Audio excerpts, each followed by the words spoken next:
കേരളം നടുങ്ങിയ കവളപ്പാറ പ്രകൃതി ദുരന്തത്തിന് 6 ആണ്ട്.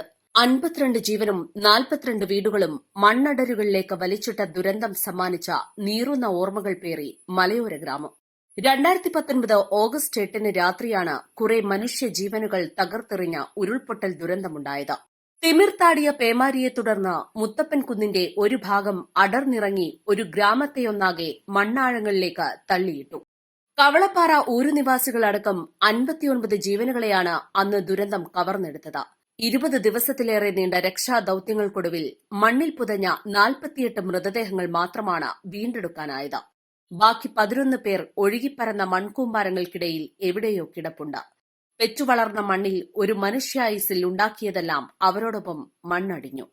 ഒന്നാർത്ത് വിളിക്കാൻ പോലും ദയ കാണിക്കാതെ മുത്തപ്പൻ കുന്ന് തന്റെ മക്കളെ നിത്യതയിലേക്ക് നയിച്ചു. 42 വീടുകളാണ് മനുഷ്യജീവനുകൾക്കൊപ്പം മണ്ണിനടിയിലായത്. ദുരന്തം നടന്ന കവളപ്പാറയിലെ 133 കുടുംബങ്ങൾക്ക് സർക്കാർ 2 ഘട്ടങ്ങളിലായി പുനരധിവാസമൊരുക്കി. പ്രാക്തന ഗോത്ര വിഭാഗങ്ങൾക്ക് ഉപ്പട മലച്ചിയിലും ആനക്കല്ലിലുമാണ് പുനരധിവാസമൊരുക്കിയത്. സർക്കാർ നൽകിയ പണം ഉപയോഗിച്ച് ചിലർ സ്വന്തം നിലയ്ക്ക് എടക്കര, പോത്തുകൽ തുടങ്ങിയ പഞ്ചായത്തുകളിൽ ചേക്കേറി. ജനറൽ വിഭാഗത്തിൽപ്പെട്ടവർക്കായി ഞെട്ടിക്കുളം ടൌണിന് സമീപം ഭൂമി വാങ്ങി 23 വീടുകൾ സർക്കാർ നിർമ്മിച്ചു നൽകി. ഇതിനു പുറമെ പോത്തുകൽ ഭൂതാനത്ത് 33 വീടുകളും സ്വകാര്യ പങ്കാളിത്തത്തോടെ നിർമ്മിച്ചു നൽകി. ദുരന്ത സാധ്യത നിലനിൽക്കുന്നുണ്ടെന്ന് ജിയോളജി വിഭാഗം കണ്ടെത്തിയ ഭാഗങ്ങളിലെ മുഴുവൻ കുടുംബങ്ങളെയും അവിടെ നിന്നും മാറ്റിപ്പാർപ്പിക്കുകയും അവർക്ക് ആവശ്യമായ നഷ്ടപരിഹാരം നൽകുകയും ചെയ്തു.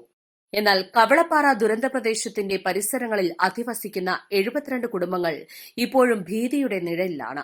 കവളപ്പാറ താഴെയൂരിലെ 25 കുടുംബങ്ങളും മുത്തപ്പൻ കുന്നിന്റെ താഴ്വാരത്ത് അധിവസിക്കുന്ന ജനറൽ വിഭാഗത്തിലെ 30 കുടുംബങ്ങളും കവളപ്പാറ തോടിന് ഇരുവശങ്ങളിലുമായി താമസിക്കുന്ന 17 കുടുംബങ്ങളുമാണ് ഭീതിയിൽ കഴിയുന്നത്.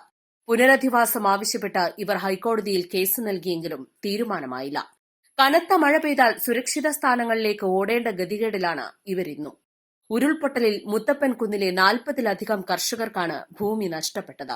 കർഷകരുടെ പരാതികളെ തുടർന്ന് ഈ ഭൂമി വീണ്ടും കൃഷിയോഗ്യമാക്കാൻ ജില്ലാ ദുരന്ത നിവാരണ അതോറിറ്റി നടപടികൾ സ്വീകരിച്ചു വരുന്നു.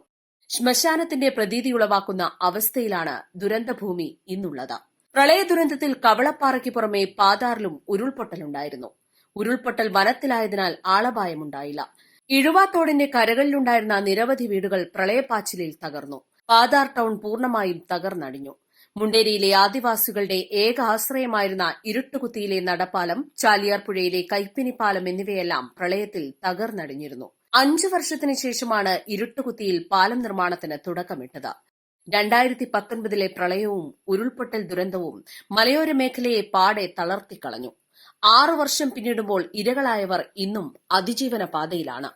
East live, Edakkara.